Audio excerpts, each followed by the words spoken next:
Hey, welcome back to the channel, guys. This is episode 36 of Rabbit Hole Reviews.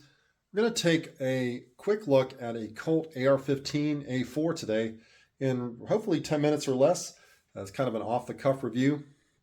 So I took one of these rifles out the other day to dial it in. That's what you saw in the preceding video at the beginning of this episode. So the Colt AR-15A4 is pretty much the end of the line for the M16 series. This, of course, is in semi-automatic, unfortunately. It's got a 20-inch barrel. It's a chrome-lined 1-in-7 twist, button-rifled, chromoly vanadium, government profile 20-inch barrel with an A2 flash hider on the end. You've got your fixed front sight post. I really like these kind of front sight posts. I have that on pretty much most of my carbines and all my AR-15s. It's one of those things where it's very permanent. It's very strong. You're always going to have a front sight post and a front sight, and that GAT system is not going to go anywhere.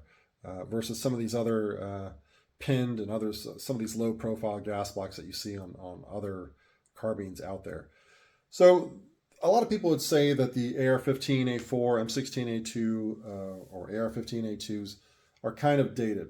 And so I agree with that statement, but this is pretty much the rifleman's rifle. If you enjoy shooting with iron sights, you enjoy the recoil impulse of a 20-inch gun, you enjoy slightly higher muzzle velocity out of a 20-inch barrel, because after all, the 20-inch barrel is pretty much the ideal barrel length for 5.56. Anything below that, of course, you're going to start losing muzzle velocity, and if that's something that's important to you, the 20-inch barrel is going to give you pretty much maximum velocity. And of course, you've got a bayonet lug out on the front, which I'll move the camera, or I'll move the rifle just so you can see it. And, anytime I have a rifle that I can mount a bayonet to, I consider that a plus. And unlike the carbines that you see, you can't really do that with a 16-inch rifle, not without having it not lock up properly. So as a standoff weapon, bayonets are great. You can always mount that in some sort of riot control or any kind of civil disturbance. You have that added layer of defense if you run out of ammunition and just for presence. And so you've got the round handguards, and you've got the A2 buttstock. So A2 buttstock is one of the things that people don't like, because with body armor and getting in and out of vehicles and aircraft, you've already got a long rifle to begin with, and the A2 buttstock pretty much sets you up to have just that length of pull. So if you're shorter or you have a shorter length of pull, you're out of luck. I like the A2 buttstocks. I like the strength that they offer. It has a decent storage capacity. You can put a full-size government cleaning kit in there. And they have like these triangular trapezoidal looking cleaning kits that are in a canvas bag with sectional steel rods. It's kind of old school stuff. You could probably go with better and lighter, but you have a large storage space in there. You've got your ambidextrous safety, which is something different. That's on the A4. And I like those because they've got little shorter tails on the right side, so they don't really get in your way. And I'm left-handed, so I actually use the ambidextrous safety on these rifles. You've got a detachable carry handle with the full A2 style sights, which is pretty much the rifleman's dream sights for AR-15s. Very fine adjustments. Going out to long ranges, and of course you can detach it, and underneath you've got Picatinny rails that you can mount whatever optics you want. Probably would be an ACOG would be my go-to if I was going to put some sort of optic on this. And yeah, so not a whole lot to talk about on these.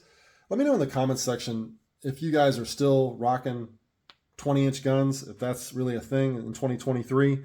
I happen to have several of these now. I love these rifles. I wait for them to come on sale. MSRP for Colt, they say it's $1,100. You can definitely get it cheaper than that. Try to get it under $1,000, maybe $900, $950 in that range. Wait for them to go on sale.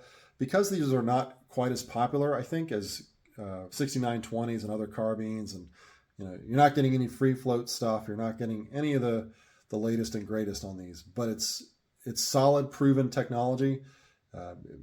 I've deployed with these rifles before back in the day. And, you really didn't know what you were missing when you had a 20-inch gun getting in and out of a vehicle, and you'd never had a carbine. You just made do. You figured it out on the fly. So, yeah, just let me know what you guys think in the comments. Is something like a 20-inch AR even worthwhile doing at this point?